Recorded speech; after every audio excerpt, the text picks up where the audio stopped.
Rachel, on y arrive, on va y arriver. Bonjour, je me présente, je m'appelle Rachel et aujourd'hui je suis avec.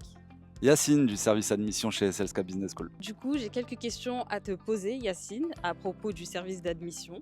Es-tu prêt à y répondre? Plus que prêt, je suis là pour ça. Ma première question, ça sera quelle est la phrase que vous entendez le plus souvent au service des admissions? Il y a une question concernant les formateurs.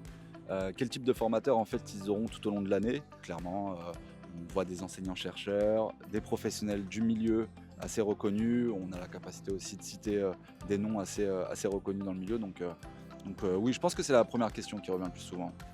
Après, moi de mon côté, j'ai une question pour toi.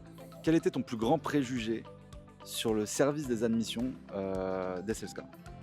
Je pensais que c'était assez sélectif et que j'avais pas forcément mes chances d'y rentrer, mais ça n'a pas été du tout le cas. J'ai pas eu vraiment de stress parce qu'il y avait des conseillers aussi derrière pour répondre à mes questions, donc ça a été. Si tu as un conseil à donner pour une candidature qui pourrait sortir du lot, ça serait lequel? Je pense que ce qui va faire la différence, on est au niveau des hard skills.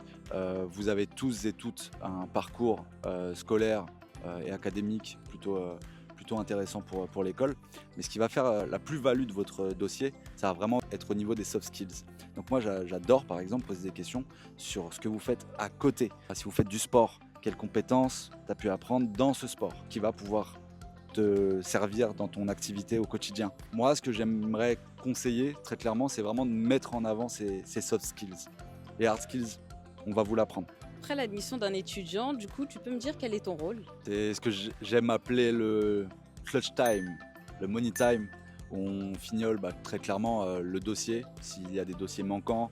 On peut leur proposer aussi des visites. Je ne sais pas si toi, tu as déjà eu l'occasion de vivre ça. Concrètement, à l'équipe pédagogique qui reprend le relais pour bien accueillir et accompagner l'étudiant pour sa rentrée. Si vous êtes en alternance, vous avez le service relations entreprises qui prend le relais pour la constitution du contrat, la constitution des différentes missions. Mon rôle à moi, c'est que ça se passe bien. Et toi, Rachel, comment s'est passée ton admission? Est-ce que ton conseiller t'a accompagné? Dis-moi un peu.